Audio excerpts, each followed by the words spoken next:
¿Sabías la importancia de la política monetaria en tu vida diaria y en los mercados financieros? La política monetaria es la encargada, uno, de controlar la inflación, 2, el consumo interno, 3, el pleno empleo, 4, el riesgo crediticio, 5, las ventas crecientes de las empresas y por último, una bolsa creciente a lo largo del tiempo.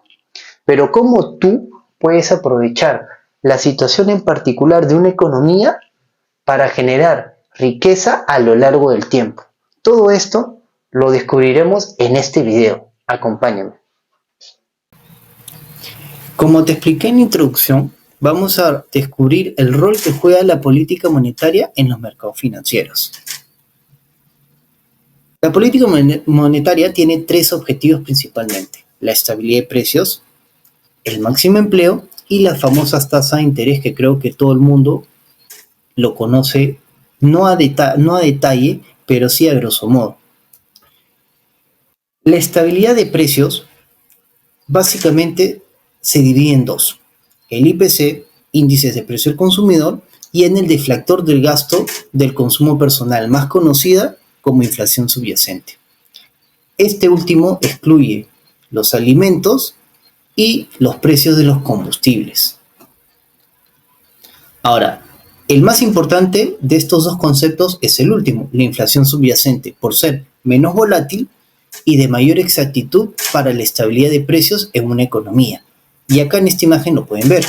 El IPC es el color azul, celeste más o menos, y el verde es la inflación subyacente. Como pueden ver acá, y está bastante claro, el IPC tiene una mayor volatilidad. Ha llegado a máximos de por encima de 5 y a mínimos que han llegado casi al -2. Mientras que la inflación subyacente se ha mantenido en la zona de confort de la Fed entre el 1 y el 2%, como pueden ver acá. Ahora, una inflación subyacente saludable para una nación está entre el 1 y el 2%, como hemos podido ver acá, entre el 1 y el 2%. Estos ratios suelen darse todos los meses por Jerome Powell, que es el presidente de la Reserva Federal de los Estados Unidos, y suelen salir en los calendarios especializados económicos, en apps, como por ejemplo Investing, Yahoo Finance, entre otros. ¿Cómo podemos asociar la inflación subyacente a los mercados financieros? Es muy sencillo. Si tenemos una inflación subyacente elevada por encima del 5 o 6% anual, como sucedió en el año 2021-2022, estaremos contrayendo la economía. El dinero se vuelve más caro para el ciudadano de a pie. Dichas personas empiezan a reducir su consumo interno y ya no compran ciertos productos, lo cual afecta las ventas de las empresas que cotizan en la bolsa de valores. Al no llegar a las ventas estimadas o planificadas dichas empresas, Wall Street los castiga bajando su cotización en la bolsa de valores, por lo cual pierden valor de mercado, recortes salariales o de personal, y tardan mucho más tiempo en recuperar los niveles alcanzados a lo largo del tiempo.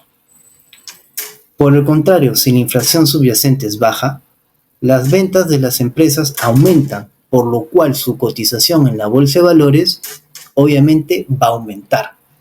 Por ejemplo, si una empresa se cotizaba en $100 por acción y las ventas aumentan porque la economía va viento en popa, esa acción a 6 meses o a un año pues ya no va a valer 100, puede valer 105, 104, 110, va a depender de la salud financiera de dicha organización. Ahora, el segundo objetivo es el máximo empleo. Cuando hablamos del máximo empleo, entran en juego varios indicadores, siendo el más importante la brecha de producción. Cuando dicho indicador es positivo, se convierte en una brecha inflacionaria, creciente obviamente. ¿Qué vendría a ser eso? Es el crecimiento de la inflación o de la tasa de inflación. Por el contrario, cuando es negativa, la brecha de producción, hay una pérdida de producción y no se llega al máximo empleo. Por lo cual, la Fed busca un intermedio siempre, y esto lo pueden ver acá. Acá vamos a tener una brecha de producción negativa, es decir, momentos deflacionarios, y no se llega al pleno empleo. Tenemos una economía inestable, destrucción de la clase media, entre otros. Acá puse estas imágenes porque es la Gran Depresión del año 29. Ahora, podemos mencionar un ejemplo bastante sencillo. En estas imágenes, que ocurrieron a finales de los años 30 en los Estados Unidos, hubo un movimiento bastante deflacionista y fue la brecha deflacionista más grande en los últimos 200 años de historia de los Estados Unidos. Con lo cual hubieron pérdidas masivas de empleo, aumento de la pobreza, como lo dije hace unos minutos, destrucción de la clase media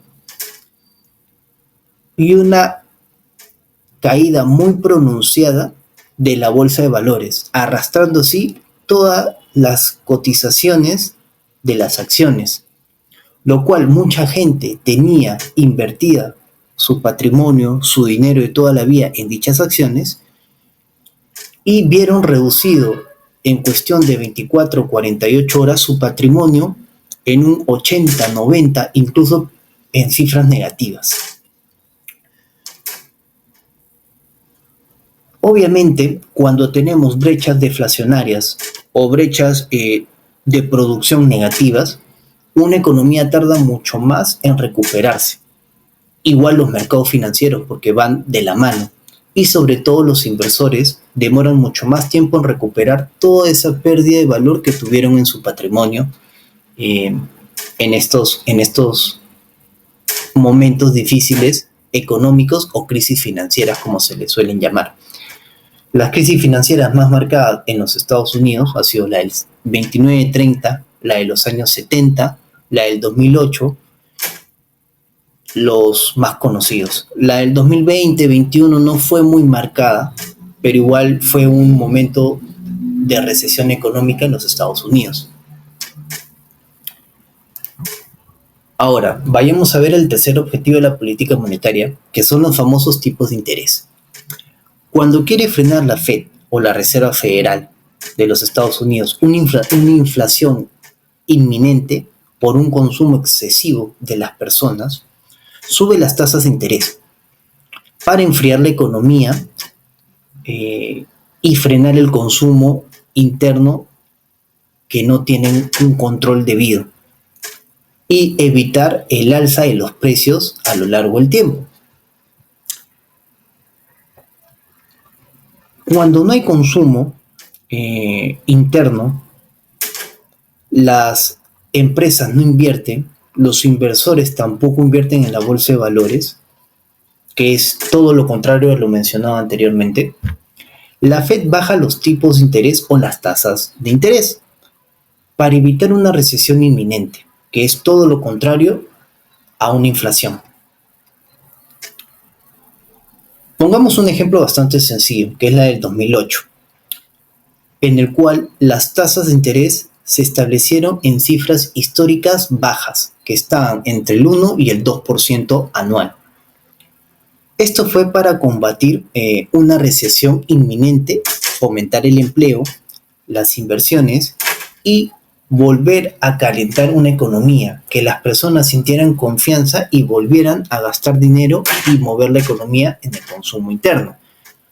Si vemos el PBI de cualquier nación, el consumo interno o gasto interno, que es uno de los 4 factores que comprenden el Producto Bruto Interno de una nación, es el que tiene mayor peso para activar de nuevo una economía. Y acá pueden ver en esta imagen todo lo que acabo de mencionar. Por ejemplo, en el año 2008 hubo una alta inflación y por lo cual los tipos de interés eran altas. Pero luego del estallido de la bolsa de valores y de Lehman Brothers, la economía tuvo una caída inminente. Es decir, se está notando una recesión y acá puede ver baja para evitar la recesión. Como estaba la economía como le dicen los economistas, fría, no había consumo, el inversor estaba escéptico, las empresas no hacían ninguna inversión, no contrataban personas. La Fed baja los tipos de interés y como pueden ver acá, que lo mencioné, estuvieron en cifras récord, entre el 1 y el 2%, incluso llegando hasta casi 0,5%, para evitar la crisis crediticia y la recesión. Ahora, ¿qué conclusiones podemos sacar de todo lo que les he mencionado? Una economía con una política monetaria estable genera pleno empleo, consumo interno estable con pocas fluctuaciones a lo largo del tiempo, mayores ventas para las organizaciones que cotizan en bolsa y una sensación de solidez económica por parte de los inversores y de las personas común y silvestre que conforman toda una nación. Otra cosa que podemos ver es el riesgo crediticio de grado de inversión por encima de BBB. Esos son los denominados bonos estables o de primera categoría. Hay una confianza del inversor para adquirir dichos bonos corporativos de bajo riesgo o bonos del Tesoro de los Estados Unidos de bajo riesgo también. Por eso se le llama grado de inversión por encima del BBB. Siempre cuando uno invierte va a buscar que tengan AAA, que son los más seguros, por lo cual tu patrimonio va a estar bien resguardado ante cualquier eventualidad económica. Y por último, los mercados financieros están constantemente creciendo y generando repuntes en las cotizaciones de los índices bursátiles más conocidos. Voy a mencionar 3, el S&P 500, el Nasdaq o el Dow Jones. Entonces, luego de haberte dado estos 3 ejemplos como conclusión, te habrás dado cuenta que la política monetaria juega un rol importante en una economía y en tu vida diaria, sin que te des cuenta. Y luego de haberte explicado todo esto, ya vas a saber cómo leer las tendencias macroeconómicas de una economía para poder invertir con uso de razón y generar rentabilidades por encima del 10% para que logres tu libertad financiera en 5, 7, 8 años.